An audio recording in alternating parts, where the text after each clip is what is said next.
અંતર્ભાવથી પરમાત્માની પ્રાપ્તિ થાય છે કર્મકાંડ છોડવાથી. તો અંતર્ભાવની પ્રાપ્તિ માટે સાંભળો.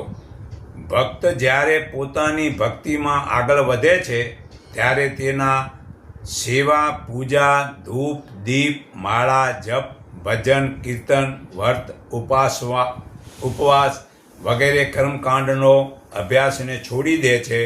ત્યારે સમજો કે હવે એ દેહભાવથી મુક્ત થઈને અંતર્ભાવને પામ્યો છે. પરંતુ અભિમાનથી જે ઉપરના કર્મકાંડને છોડીને તે માયાના બંધનમાં પડે છે. પરંતુ જે ભક્ત દેહભાવથી મુક્ત મેળવે છે તે તો લાંબો સમય પરમાત્મામાં સ્થિર રહી શકે છે અને અંતરના ઊંડાણમાં પોતાની અંતરવાણીને સાંભળીને તે પ્રમાણે વર્તે છે અને આ લોક તેમજ પરલોકમાં હિત સાધીને પરમાત્માને પામે છે.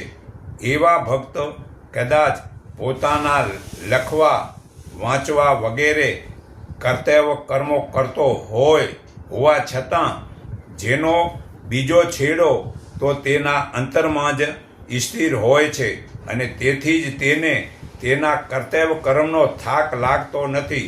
સતત આનંદ જમા વર્તતો હોય છે છતાં તે ભક્તને અંતે પોતાના મૂળ સ્વરૂપમાં સ્થિર હોય છે. ત્યારે તેના અંતકરણના તેમજ શરીરના અણુઓના ઓજસના તરંગો તેની ચારે બાજુ કવચ બને છે.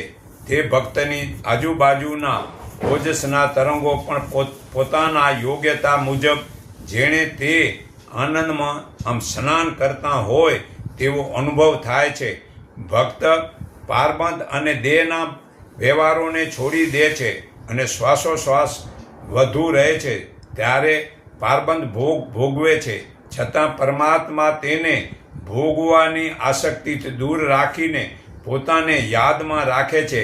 ત્યારે પારબંધ પૂરા થતાં જ ભક્ત તુર્યાતીત પરમાત્માનો આનંદ લૂંટે છે. જો અનન્ય ભાવે મારું ચિંતન કરતાં મને નિષ્ભાવથી ઉપાસે છે તે નિત્ય મારામાં જોડાયેલાઓનો યોગ તથા ક્ષેમનો ભાર હું ઉઠાવું છું.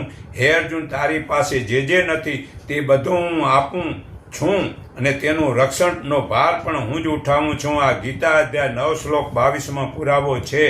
તો ખરેખર આપણે અંતર્ભાવમાં પરમાત્માની પ્રાપ્તિ કરી લો